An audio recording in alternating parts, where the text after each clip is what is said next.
Would you like to learn how to sew some hand-sewn eyelets? Today I'm doing a spiral lacing pattern which has a zigzag orientation of holes with one cord lacing it up. I've marked this pattern out on my fabric with a heat removable pen. On the edges on the inside I have added some boning to support the tension of the laces when they're done up. You don't want the edges crumpling in on themselves.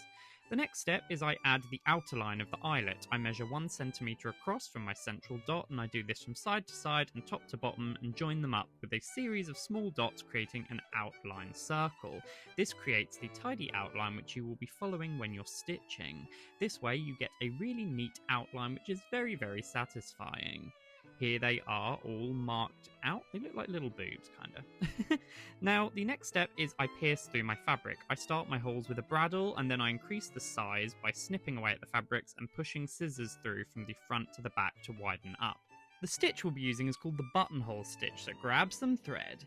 To do this stitch, start on the back, pull your needle through the hole you've created, hold your thread above the working area with your thumb and push the needle through the hole and back out to the front on the line you drew through the meat of the fabric.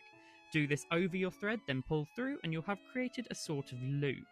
Keep repeating this densely to create a tidy outlined circle. This stitch is good as it's strong, it's period accurate and super satisfying when you get it neatly done. To finish, go back through the hole and knot your thread on the back or cast off. You do this by just sort of stabbing through and creating another little loop on the back if you're unfamiliar. So once you're done, this is what they should look like, a neat, tidy little line of circles. Hand-sewn eyelets like the ones featured on this bodice are an incredibly easy way to level up your costumes and make them look that much more historically accurate.